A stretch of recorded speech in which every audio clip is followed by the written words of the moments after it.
Hello and welcome to Rajya Sabha TV. You're watching Discussion today with me, Tina Jha.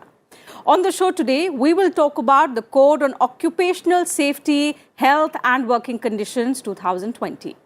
The Ministry of Labour and Employment notified the draft rules under the Occupational Safety, Health and Working Conditions Code 2020 on the 19th of November, inviting objections and suggestions, if any, from the stakeholders. The feedback can be provided within 45 days, starting the date of notification of the draft rules, which in this case is the 19th of November. And thereafter, the ministry would finalize the rules to implement the OSH code.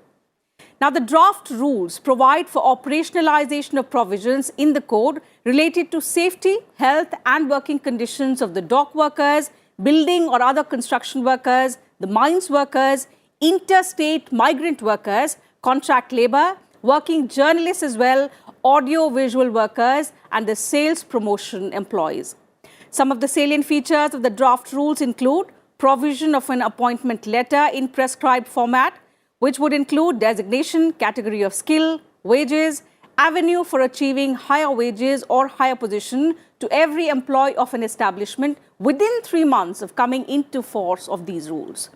Besides, no employee shall be employed in any establishment unless he or she has been issued a letter of appointment. It has also made provision for annual health examination to be conducted by the employer free of cost for every worker of factory, dock, mine and building or other construction work who has completed 45 years of age. Provision has also been made in the rules for journey allowance once a year. Rules regarding payment of wages to contract labourers provide that the contractor shall fix the wage periods and no wage period shall exceed 1 month. Besides, the wages of every person employed as contract labour in an establishment or by the contractor shall be paid before the expiry of 7th day after the last day of the wage period. Also, the wages shall be disbursed through bank transfer or electronic mode only. The rules have also been made regarding conditions related to safety of women employment in all establishments for all types of work before 6 a.m. and beyond 7 p.m. with their consent. And further, it provides that for calculating overtime on any day, a fraction of an hour between 15 to 30 minutes shall be counted as 30 minutes.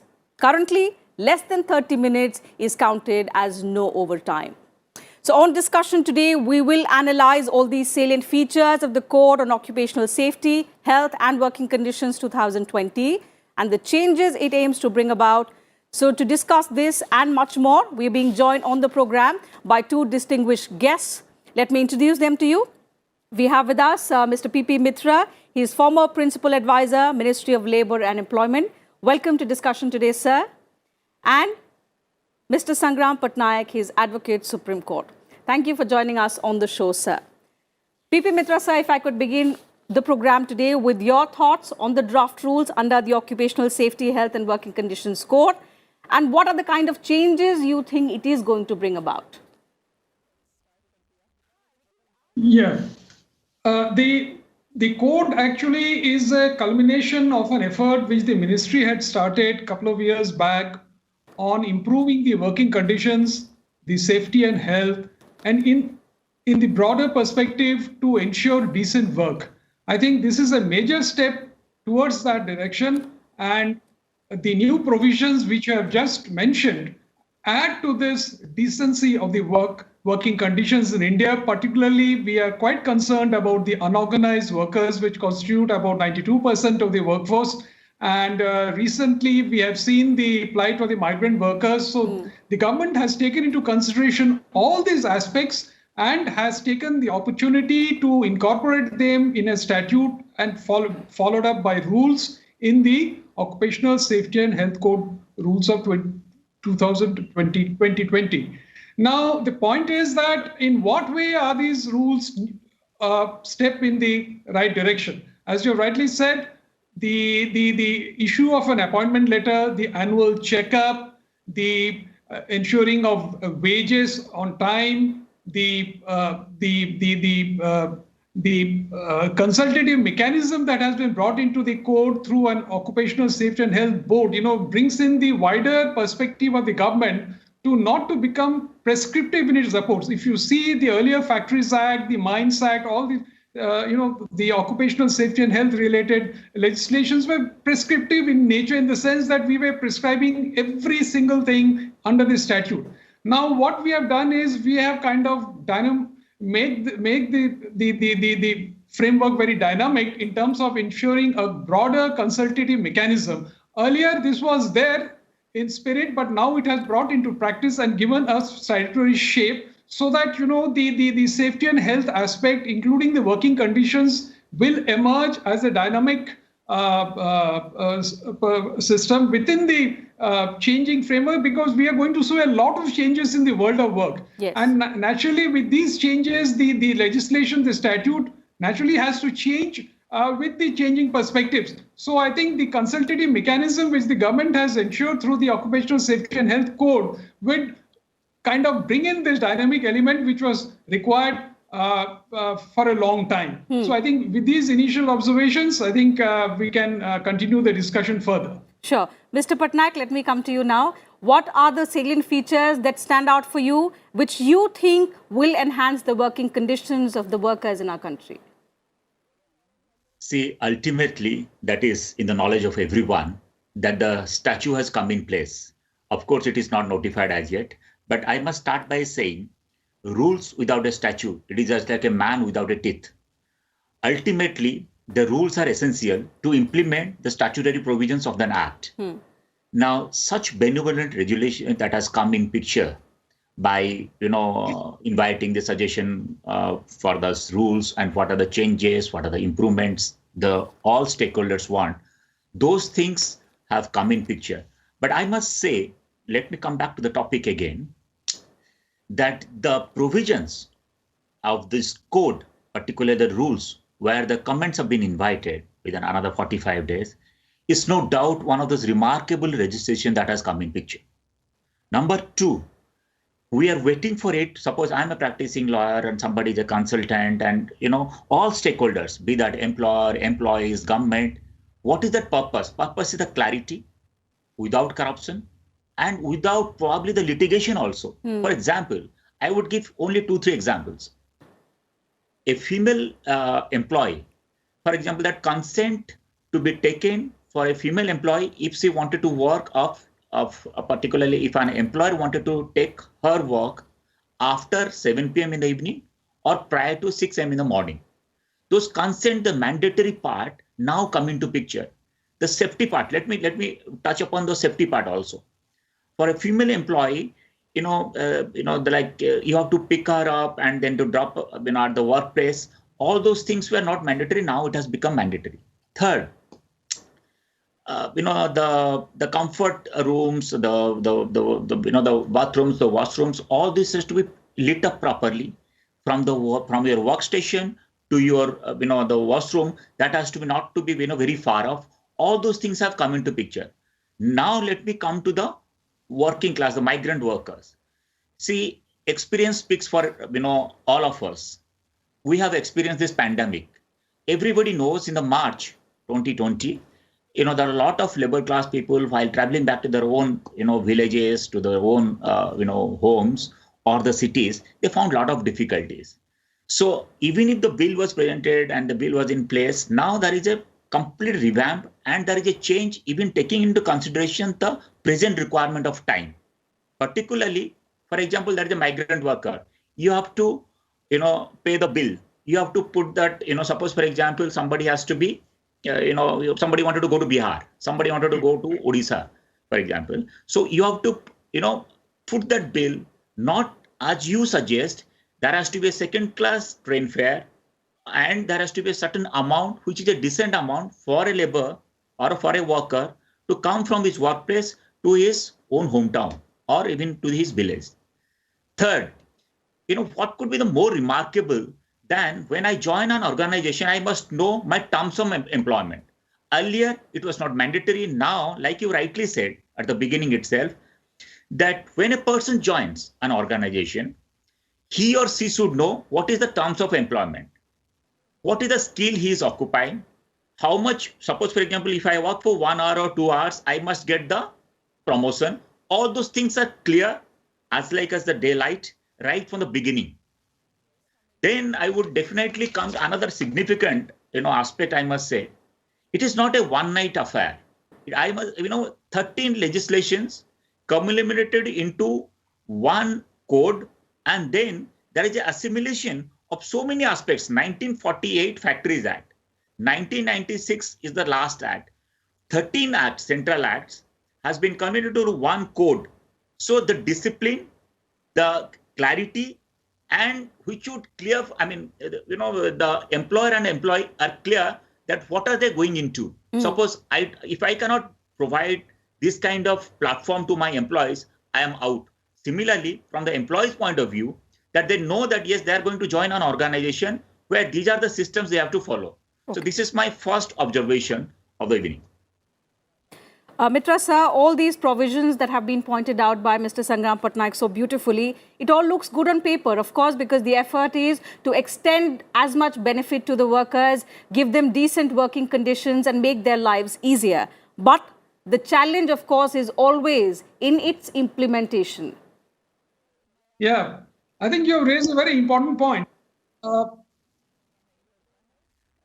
One has heard about the concept of Inspector Raj. Labor laws were also not free from this Inspector Raj. Particularly, the factories inspector was quite a person which often was not received with warmth by the industrialists. So what the government has done is to change the system, make it more transparent, make it online, so that trust is built into the system. So the spirit of the entire inspection system has now been completely changed from that of regulation to that of trust building and building of a kind of camaraderie between the tripartite partners, government, employers, and workers. Now, how is this going to play? We have the Shram Suvidha portal. This was being kind of thought about and then operationalized a couple of years back, and now it has become fully operational. So all the establishments will have to give their key in their particulars, their returns in through the Shram Suvidha portal, and then there is a transparent mechanism through which the inspections are going to take place. Okay. The purpose is that once the information is fed and the government would trust and would believe whatever the employer is furnishing through the online systems. But in case there is some kind of variation, in case there is a variation from the truth, or if there is some kind of misunderstanding between the partners, if there is a complaint from the trade unions, there would be some kind of inquiry and then a penal action would follow. So it is, both trust, but certainly not leaving everything on trust. It is a kind of a relationship which needs to be built. Since this is a very sensitive issue with the safety, health, and working conditions of workers. So naturally, the government thought it fit and best to kind of build a system based on trust and not based on distrust as it was there earlier, so that it can evolve into a very healthy system of inspection cum facilitation. That is why the designation has now become inspector cum facilitator. He would facilitate in the enforcement, in the observations of the various provisions of the statute, and also guide the employer in the process. But then the employer also has to realize that he has been entrusted by the government, by the system. So he has to kind of also act accordingly in the interests of the organization, in the interests of the workers, in the interests of the country. So this is the overall spirit of the inspection system.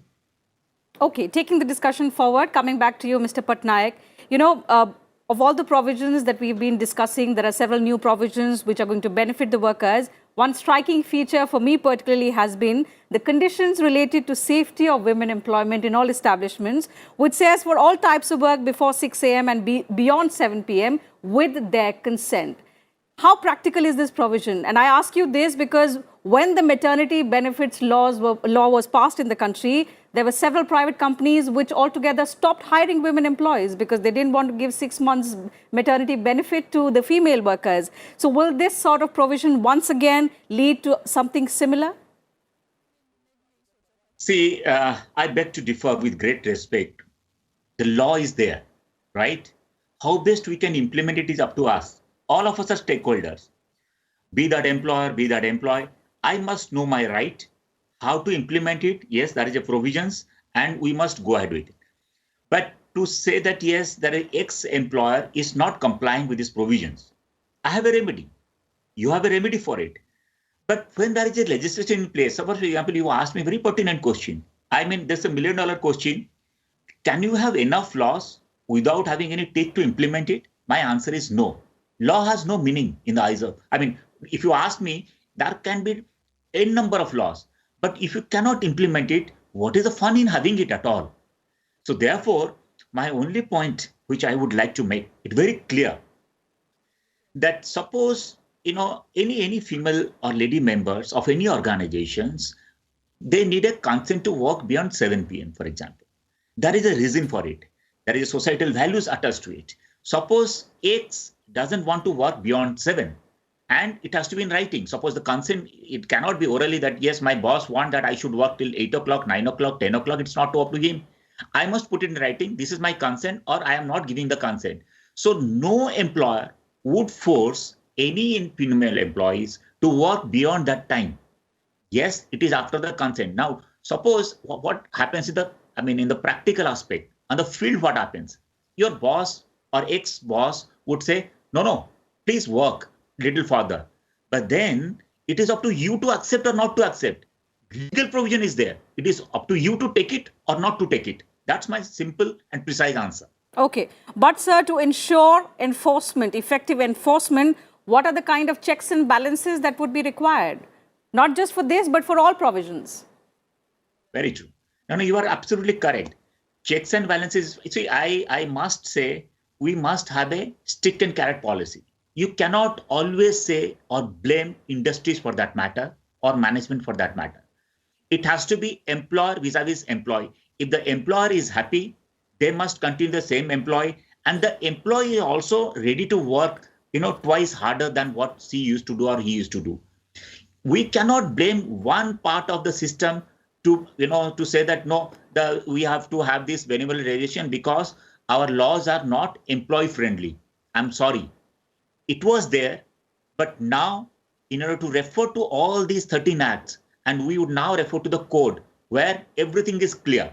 Now, your practical aspect, which you asked me, that yes, if there is enough laws and there is, how you are going to implement it. There is penalty provision is there.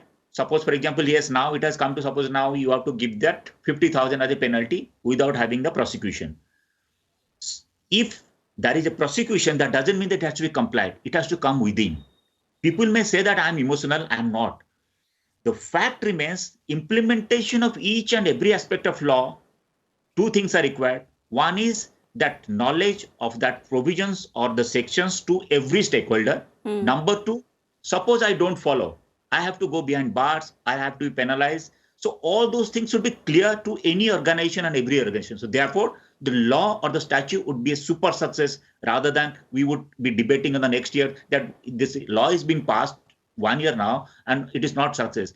The knowledge of the law is a must to every stakeholder. So therefore, it has to be. So taking that question to you, Mitra sir, when we talk about awareness, and these are workers who come from different classes, lack of awareness is always going to be the biggest hurdle. So what will the government do to ensure that every worker of different sections are aware of their rights, their responsibilities, of course, but to ensure that, they're not cheated, they're not exploited by the employer, their trust is not breached? What will be the government effort be in this scenario?